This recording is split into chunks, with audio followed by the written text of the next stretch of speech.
नमस्कार प्यारे विद्यार्थियों, स्वागत है आपका आपके अपने चैनल श्याम एजुकेशन पर। विद्यार्थियों, आज जो मैं आपको सॉल्यूशन करवाने वाला हूँ कक्षा 7 का विज्ञान विषय का पेपर, जो कि आपके एग्जाम के लिए बहुत इंपॉर्टेंट होने वाला है। क्वेश्चन है वो 100% विद्यार्थियों इन्हीं में से पूछ जाने की पूरी पूरी संभावना रहती है, क्योंकि हर बार आप सभी को पता है, हर बार हर साल क्वेश्चन पेपर आपको सॉल्यूशन करवाए जाते हैं इसी चैनल पर। तो वो बहुत ज़्यादा इंपॉर्टेंट होते हैं वो आपके एग्जाम के लिए, क्योंकि क्वेश्चन है वो उन्हीं में से आपको रिपीट होते हैं, मिलते हैं, सेम टू सेम आपको एग्जाम में देखने को मिलते हैं। अगर आपकी तैयारी बिल्कुल कम है, नहीं भी है, तो निश्चिंत रहिए, आपका स्कोर है वो बाकी विद्यार्थियों से बहुत ज़्यादा रहेगा। बस आपसे रिक्वेस्ट है कि वीडियो को आप ध्यानपूर्वक पूरा देखिएगा, तभी आपको समझ में आएगा और याद भी होगा। ओके, अगर आप बेहतरीन से बेहतरीन परिणाम प्राप्त करना चाहते हैं और चैनल पर नए तो विद्यार्थी चैनल को जरूर सब्सक्राइब कीजिएगा। आपसे रिक्वेस्ट है कि क्योंकि हमारी मेहनत भी बेकार ना जाए और आपका भी समय खराब ना हो और आपका स्कोर है वो बहुत बढ़िया रहे। अगर आपकी तैयारी बिल्कुल कम है, कमज़ोर हैं आप, तो निश्चिंत रहिए, आपका स्कोर है वो बहुत ज़्यादा अच्छा रहेगा, क्योंकि क्वेश्चन है वो बिल्कुल आपको देखने को मिलेंगे। ओके, तो बिना टाइम वेस्ट किए मैं शुरू करता हूँ। आप वीडियो को आप ध्यानपूर्वक पूरा देखना और चैनल पर नए तो विद्यार्थी चैनल को जरूर सब्सक्राइब कीजिएगा। देखिए, पूरा सॉल्यूशन करवाऊंगा, सभी प्रश्नों के उत्तर मैं बताने वाला हूँ आपको, और एक ही बार में आपको याद हो जाएगा। ओके, तो वीडियो को पूरा देखिएगा। देखिएगा, सबसे पहले जो आपके जो प्रश्न आने वाले हैं वो खंड एक की बात करेंगे, और सबसे पहले आपको क्या करना है विद्यार्थी, वो दिशा जो सामान्य जो निर्देश दे रखे हैं ना, वो आपको पढ़ लेना है एक बार में। उसके बाद आपको प्रश्नों को हल करना है, किस तरीके से करना है, सेक्शन ए की बात करेंगे, और उसमें आपका वस्तुनिष्ठ प्रश्न आएंगे। वस्तुनिष्ठ में सबसे पहले देखिएगा, अमाशय में जो मानव में अमाशय की आकृति होती है किस प्रकार की होती है विद्यार्थियों। जो अमाशय की आकृति वो यू प्रकार की होती है, और जे प्रकार की जो जे तरीके से भी हो सकती है, इस तरीके से, ठीक है। मतलब इस तरीके से, और दोनों तरीके से आप देखिए इसका जो आकृति है जे और यू की, दोनों की आपको एकदम सही दिख रही होगी, सेम टू सेम दिख रही होगी। तो इसका जो सही आंसर हो जाएगा वो जे हो जाएगा। तो ओके, अगर यहाँ यू दे रखा होता ना ऑप्शन में, तो यू सही होता, लेकिन यू नहीं है, यू की जगह जे है, तो जे भी एक यू की तरह ही आकृति है।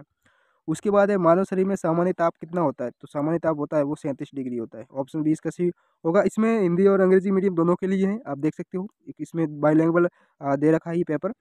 उसके बाद है, प्राकृतिक सूचक लिटमस किन किन से प्राप्त होते हैं, तो ये लिटमस किन से प्राप्त होते हैं, वो लाइकन से होते हैं। ओके, और ध्रुवी बालू पाए जाते हैं, ध्रुवी बालू है विद्यार्थियों वो ठंडे स्थानों पर पाए जाते हैं। ऑप्शन वो बी इसका सही हो जाएगा, यानी कोल्ड प्लेस, ओके, इंग्लिश में कहते हैं। यानी जो पोलर बियर होते हैं ना, पोलर बियर, वो आपके कोल्ड प्लेस में पाए जाते हैं। उसके बाद है, वस्तु की चाल मापने वाले यंत्र को कहते हैं, जो वस्तु की चाल होती है उसको किस में मापा जाता है, तो आप देख सकते हो वस्तु की चाल है वो चाल मापी से माप, स्पीडोमीटर जिसे कहते हैं। ओके, ऑप्शन ए इसका सही हो जाएगा, स्पीडोमीटर। ओके, जिसे हिंदी में चाल मापी कहते हैं। जैव घटक का उदाहरण है, एग्जाम्पल ऑफ बायोटिक जो कंपोनेंट होते हैं उसका जो उदाहरण होता है वो विद्यार्थी वो आपके गाय, यानी जैव जैव घटक का मतलब जिसमें जीव पाया जाता है। ओके, तो ये आपका ऑब्जेक्टिव थे, जो कि मैंने सारे के सारे बता दिए, इंग्लिश वालों को भी साथ में, हिंदी वालों की बात दोनों। अगर आप अंग्रेजी में देना चाहते हो तो बहुत अच्छी बात है, और हिंदी में भी आप देख सकते हो। और उसके बाद आपका जो अति लघुतरात्मक लघुतरात जो भी आपके क्वेश्चन आएंगे, और ये सब आपके सिलेबस के अकॉर्डिंग है, और आपके 100% बिल्कुल आपको एग्जाम में आएंगे, बिल्कुल आएंगे विद्यार्थियों, क्योंकि हर बार पूछे जाते हैं जो मैं आपको क्वेश्चन पेपर सोल्यूशन करवाता हूँ। बस रिक्वेस्ट है, वीडियो को पूरा देखिएगा, और चैनल पर नए तो चैनल को जरूर सब्सक्राइब कीजिएगा। आप देखिए, वायु दाब किसे कहते हैं विद्यार्थियों, वायु दाब किसे कहते हैं, तो वायु के द्वारा जब दाब डाला जाता है, तो बहुत सिंपल सी परिभाषा है, वायु के द्वारा जो डाला गया दाब, ठीक है, यानी जो वायु का एक स्तंभ होता है जो धरातल पर अपना भार डालता है, उसे वायु दाब कहते हैं। इसी भी परिभाषा आप अपने हिसाब से किस तरीके से बना दो, लेकिन उसका जो मेन एक्सप्लेन होता है वो सही होना चाहिए। उसके बाद आपका अगला जो क्वेश्चन है वो श्वसन दर से संबंधित है। श्वसन दर किसे कहते हैं, श्वसन दर मतलब इसका अर्थ होता है विद्यार्थियों की, 1 मिनट में किसी व्यक्ति द्वारा जितनी बार श्वसन किया जाता है ना, उसे उस व्यक्ति की श्वसन दर कहते हैं, उसे उस व्यक्ति की श्वसन दर कहते हैं। यानी एक मनुष्य 1 मिनट में कितनी बार श्वसन ले सकता है, ओके, तो उसे उस मनुष्य की श्वसन दर कहते हैं। तो इसकी परिभाषा ये हो जाएगी। ओके, यानी 1 मिनट में किसी व्यक्ति द्वारा जितनी बार श्वसन किया जाता है उसे उस व्यक्ति की श्वसन दर कहते हैं। ओके, डिफाइन आपका रेस्पिरेशन कहते हैं। और उसके बाद है, जनन किसे कहते हैं, जनन बहुत आसान है, संतान को जन्म देने की क्रिया जनन कहलाती है। और विद्युत धारा का तापीय प्रभाव, विद्युत धारा का तापीय प्रभाव, जब किसी तार में से विद्युत धारा प्रवाहित की जाती है विद्यार्थियों, क्या विद्युत धारा प्रवाहित की जाती है, तो वो तार क्या करता है विद्यार्थियों, वो तार तप्त हो जाता है, क्या हो जाता है, तप्त हो जाता है। अगर इसी तार में से अगर विद्युत धारा प्रवाहित किए हैं, वो तार क्या हो जाते हैं, तप्त हो जाते हैं, गर्म हो जाते हैं, तो इसी विद्युत धारा का तापीय प्रभाव कहते हैं। बहुत बढ़िया तरीके से एक्सप्लेन करवा दूंगा विद्यार्थियों, एक ही बार में आपको याद हो जाएगा। निश्चिंत रहिए, आपका स्कोर है वो बाकी विद्यार्थियों से बहुत ज़्यादा अच्छा रहेगा। बस रिक्वेस्ट है, वीडियो को पूरा देखिए। इसमें देखा, विद्युत घंटी में उपस्थित होती हैं, विद्युत घंटी में क्या उपस्थित होती है, विद्युत चुंबक, क्या होती है, विद्युत चुंबक। और उसके बाद है कि वाहन द्वारा तय की दूरी मापता है, वाहनों की जो दूरी है वो किस में मापी जाती है, जो एक मीटर होता है, आपने देखा होगा, जो भी है आपकी मोटरसाइकिल है या गाड़ी, उसके अंदर वो होता है ना जो मापने वाला, जैसे कितनी स्पीड से गाड़ी चल रही है, तो उसे क्या कहते हैं? उसे ओडोमीटर कहते हैं। क्या कहते हैं? ओडोमीटर। ओके, जिसे हिंदी में पथमापी कहते हैं। क्या कहते हैं? पथमापी। और इसे इंग्लिश में ओडोमीटर भी कह सकते हैं। ओके, तो यहाँ पथमापी से मापा जाता है। उसके बाद अम्ल लिटमस पत्र को कर देते हैं। अम्ल है वो जो लाल जो है विद्यार्थियों, अम्ल वो नीले लिटमस को क्या करते हैं? लाल कर देते हैं। जो नीले लिटमस को लाल कर देते हैं अम्ल। ये तो ये ध्यान रखना। ये हो गया आपकी खाली जगह। और उसके बाद जो अगला है वो बहुत इंपॉर्टेंट है। खंड ब में, खंड ब की बात करें, खंड ब में आपके लघुत्रात्मक प्रश्न पूछे जाएंगे। तो उसमें देखिए मानव में दांत कितने प्रकार के पाए जाते हैं, नाम लिखने। बहुत आसान है। मनुष्य में दांत वो 4 प्रकार के पाए जाते हैं। कृंतक, ओके, और रदनक, ठीक है, कृंतक, रदनक, और एक होता है आपके अग्र चर्वणक। क्या होता है? अग्र चर्वणक। और एक होता है चर्वणक, जो इसका अग्र वाला भाग हटा दो, यानी चर्वणक। ठीक है, तो ये 4 प्रकार होते हैं, रत्नक, कृंतक, रत्नक, अग्रचर्वणक और अचर्वणक। ये 4 प्रकार के दांत पाए जाते हैं, आपको लिखना है। उसके बाद है कि ऊष्मा का स्थानांतरण ट्रांसफर वो किन किन परिस्थितियों में होता है? ठीक है, हीट ट्रांसफर। जो हीट ट्रांसफर होती है विद्यार्थियों, वो किस तरीके से, किस विधि से होती है? तो इसमें 3 विधियां हैं। एक तो चालन है, आप याद रखना, कौन सी? चालन। कौन सी? चालन। और दूसरी आप सेवन कह सकते हैं, सेवन। और तीसरी आपके विकिरण, विकिरण। ये 3 प्रकार की विधियां हैं जिससे हीट ट्रांसफर होता है, नहीं ऊष्मा का स्थानांतरण होता है। चालन, सवन और विकिरण। ये 3 प्रकार की याद रखनी है। उसके बाद है कि उदासीनीकरण अभिक्रिया किसे कहते हैं? क्या कहते हैं विद्यार्थी? उदासीनीकरण अभिक्रिया। तो उदासीनीकरण अम्ल क्या है विद्यार्थी? अम्ल, ठीक है, अम्ल और क्षारक के परिणाम स्वरूप लवण और जल बनते हैं। इस अभिक्रिया को हम क्या कहते हैं? उदासीनीकरण कहते हैं। जैसे एसिड को होते हैं ये हो के विद्यार्थी अम्ल और क्षारक।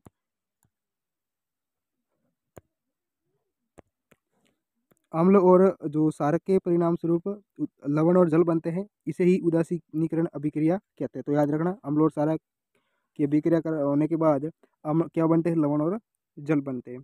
उसके बाद ये अथवा में दे रखा, और कमल मीन्स होता है विद्यार्थियों अथवा में। जो अम्ल व क्षार में अंतर बताइए, या अगर ये नहीं करना चाहते तो ये भी कर सकते हो, दोनों में से कोई एक आपको करना है। तो अम्ल व क्षार में अंतर बता देना, अगर ये नहीं आता तो कोई नहीं, मैंने ये बता दिया, ये इंपॉर्टेंट है। उसके बाद अगला हो जाएगा भौतिक परिवर्तन से आप क्या समझते हैं? भौतिक परिवर्तन मतलब ऐसा परिवर्तन विद्यार्थियों जिसमें पदार्थ के भौतिक गुणों में परिवर्तन होता है। क्या होता है? जब पदार्थ के भौतिक गुणों में परिवर्तन होता है तो उसे भौतिक परिवर्तन कहते हैं। और ये अस्थायी होता है। अस्थायी का मतलब विद्यार्थियों की इसे वापस उसी रूप में बदला जा सकता है। कैसे? जैसे कोई कुर्सी है, तो कुर्सी को हम क्या करते हैं? प्लास्टिक की होती है तो उसको पिघला देते हैं, खुद दूसरी आकृति बना सकते हैं। ठीक है, लेकिन वापस उसी प्लास्टिक से हम कुर्सी बना देते हैं।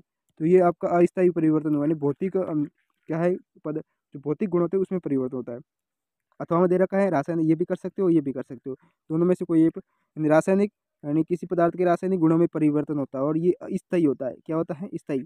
जैसे लकड़ी का जलना, लकड़ी का जलने के बाद राख बनती है। क्या राख से हम लकड़ी बना सकते हैं? नहीं बना सकते। तो ये आपका स्थायी परिवर्तन हो गया। उसके बाद तड़ित झंझावात से आप क्या समझते हैं? थंडर स्ट्रॉम, जिसे थंडर स्ट्रॉम कहते हैं। ओके, तड़ित झंझावात। तो विद्यार्थियों जो तड़ित झंझावात होती है, जब आप देखा होगा आपने कि जब बारिश होती है, बहुत तेज़ बारिश होती है और हवाएं भी चलती है। ठीक है, बहुत तेज़ बारिश होती है और तेज़ बारिश और तेज़ हवा, क्या है? तेज़ हवा।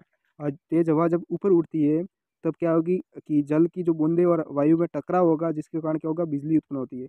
आपको पता होगा बिजली कैसे उत्पन्न होती है, तो बता दो मैं आपको कि जब हम तेज़ बारिश होती है और उसके साथ हवा भी चलती है, बहुत तेज़ जो हवा ऊपर चल उठती है, और जो बूंदें होती है जल की, वो ऊपर से नीचे आती है, दोनों टकरा जाती हैं, जिसके परिणाम स्वरूप क्या बनती है? अब बिजली क्या होती है विद्यार्थियों? बिजली चमकती है। और बिजली चमकने से जो आवाज़ आती है उसे तड़ित झंझावात कहते हैं। क्या कहते हैं? तड़ित झंझावात। उम्मीद करता हूँ आपको समझ में आया होगा। और विद्यार्थियों रिक्वेस्ट है, चैनल पर नए तो चैनल को जरूर सब्सक्राइब कीजिएगा, अगर हमारे पढ़ाने का तरीका आपको अच्छा लगे तो।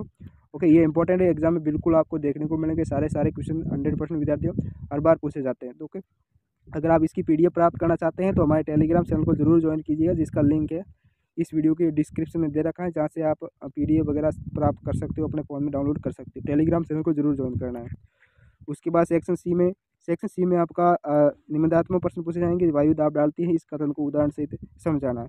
वायु कैसे दाब डालती है आपको, और ये अथवा में दे रखा है। और का मीन्स होता है जैसे कि टोर्नेडो क्या है, दोनों में से कोई कर सकते हो। टोर्नेडो क्या होते हैं, तो ये उष्णकटिबंधीय तूफान होते हैं। क्या होते हैं? उष्ण, तो याद रखना कटिबंधीय, ध्यान रखना कटिबंधीय तूफान होते हैं। विद्यार्थी यहाँ लिखने में थोड़ी समस्या आती है, तो स्क्रीन पर लिखा बहुत मुश्किल से जाता है, इसलिए थोड़ा एंड्रॉइड में आपको दिक्कत हो सकती है, लेकिन आपको एडजस्ट करना पड़ेगा।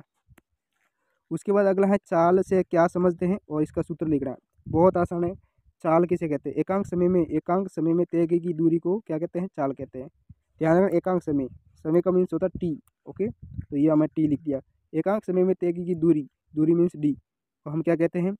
चाल कहते हैं। तो ये की परिभाषा और ये इसका फॉर्मूला हो गया डी बटा टी, और इसका जो मात्रक होता है वो मीटर प्रति सेकंड होता है। क्या होता है? मीटर प्रति सेकंड। तो ये आपका आंसर भी हो गया, इसका परिभाषा वगैरह सब बता दिया। ये अथवा में दे रखा है, तो आप यह कर सकते हो, वाहनों की पथमापी और चाल मापी का उपयोग लिखिए। तो आपको ये कर देना फर्स्ट वाला। उसके बाद है कि प्रकाश के परावर्तन से आप क्या समझते हैं? बहुत आसान है।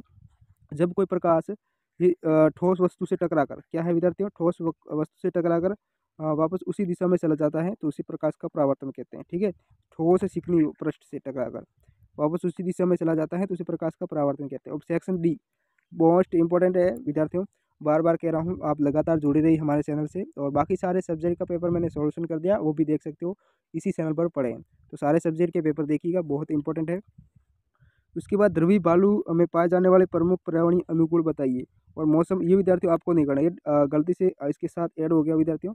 ये क्वेश्चन आपके नहीं आएगा, क्योंकि ये आपके आउट ऑफ सिलेबस है। ठीक है, तो ये आपको नहीं करना विद्यार्थियों, ये आपको नहीं करना, क्योंकि ये मिस्टेक हो गई है, इसकी वजह से इसके साथ ऐड हो गया। उसके बाद मानव श्वसन तंत्र का नामक चित्र बनाइए। मानव श्वसन तंत्र का नामक चित्र बनाना, ये चित्र आपको तैयार कर लेना है, बहुत इंपॉर्टेंट।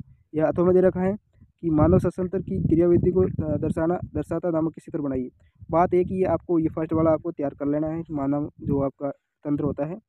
उसके बाद है मानव हृदय की संरचना का सचित्र वर्णन कीजिए। आपको हृदय का चित्र बनाना है, और उसके बाद पूरी उसकी संरचना का वर्णन करना है। यानी ये पूरा का पूरा निबंधात्मक प्रश्न है, बहुत बड़े हैं, एक पेज में होंगे आपको, तो ये बहुत बढ़िया तरीके से लिखना है, अगर आपको 5 में से 5 नंबर चाहिए तो। ओके, तो ये तैयार जरूर कर लेना विद्यार्थियों, बार बार कहता हूँ, ये इंपॉर्टेंट है, बिल्कुल पूछ जाएगा। मानव हृदय की संरचना का नामांकित चित्र बनाइए। और ये तीनों तीन अथवा में दे रखा है, ये अथवा में दे रखा है, देख सकते हो। इस ये मानव हृदय का, उसके बाद ये जो दे रखा है पादपों में पदार्थ का परिवहन और निम्नलिखित पर संक्षिप्त टिप्पणी लिखिए। तो आपको फर्स्ट वाला ही तैयार करना, मानव हृदय वाला, और ये भी कर सकते हो। अगर वो नहीं पूछा जाए तो ये पूछे जाएंगे, बिल्कुल इन तीनों में से कोई एक पूछा जाएगा, बिल्कुल पूछा जाएगा। तो आप ये भी, रक्त क्या है, रक्तवाहिनियाँ क्या हैं, ये फिर माधव पादपों में पदार्थों का परिवहन, ये सारे क्वेश्चन बता रहा हूँ, ये तैयार कर लेना। ठीक है, ये तीनों तीन, इस प्रश्न में से जो 3 प्रश्न दे रखे हैं 19 में, ये अथवा में दे रखा है, इन तीनों में से कोई एक बिल्कुल पूछा जाएगा 100%। अगला है 5वां है कि निम्नलिखित पर संक्षिप्त टिप्पणी लिखिए। परागण किसे कहते हैं? निषेचन किसे कहते हैं?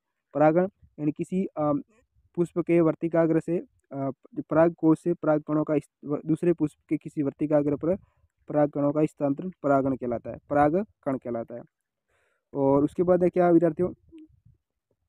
निषेचन किसे कहते हैं? नर प्लस मादा युग्मक का संलयन निषेचन कहलाता है। नर व मादा युग्मक का संलयन निषेचन कहलाता है। क्या कहलाता है? निषेचन। तो और ये क्या दे रखा है, जो उसके बाद है और, यानी और मीन्स अथवा में दे रखा है। और अगर आपको ये नहीं करना, कोई बात नहीं, आप ये भी कर सकते हो। पादुआ में कायिक जनन को संक्षेप में, आपको एक ही करना, तीनों में से कोई एक ही करना है। या फिर निम्नलिखित पर संक्षिप्त टिप्पणी देखिए। मुकुलन किसे कहते हैं? खंडन किसे कहते हैं?